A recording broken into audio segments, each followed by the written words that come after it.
I pozdrav ljudi od Genga i danas ću pokazati kako možete da napravite cool banner za vaš kanal. Pa da krenemo, ovo je peti put kako snimam, pošto uvek se desi nešto glupo, prekinem snimanje i tako.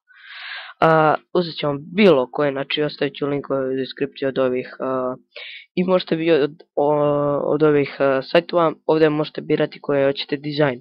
Ja na primjer ću uzeti ovaj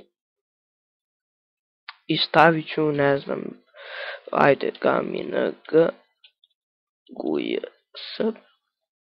Evo, i sad sačekamo to malo. Izvinite ako budete čuli zujanje, znači ne mogu to da popravim, ne znam, to nešto kompjuter.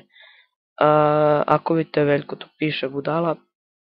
I ne zaboravite, morate da kod background morate da uključite transparent, znači obavezno.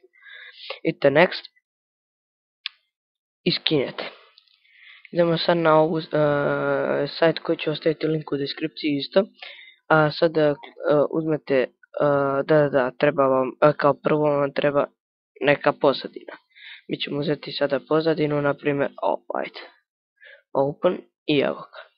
Znači možete bilo koju pozadinu, samo da ima ono, običnu pozadinu. Jebote, šta sam sad rekao, da ima samo, da je čist ekran, da nema nikakvi ono, neki tekst ili to nešto.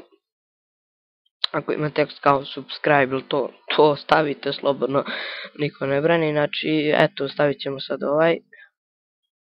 I evo, i sad malo povećamo, samo što bi ovo uradite malo manje, ali evo. I evo ga, i sada idete save. Sada, znači stavite 2000, znači rezoluciju 2560. Nula, brate. Nema 1400. 440. Kako? Dobro, nije bitno. Save to my computer. I to je to. Sad idemo na moj drugi kanal, da tamo vam to pokažem. Evo ga. Znači, moj kanal. Ali ovaj kanal sam prestao da snimam odavno, tako da nemojte ići na njega. Sada stavit ćemo ovaj. I sad ja mislim da neće stati, što ovdje piše 2560 sa 1400, oće, evo ga. Podesite zbivanje i ovo samo malo smanjim, shit, neće stati. Samo smanjite tekst i staće vam, pošto sam ja preveliko.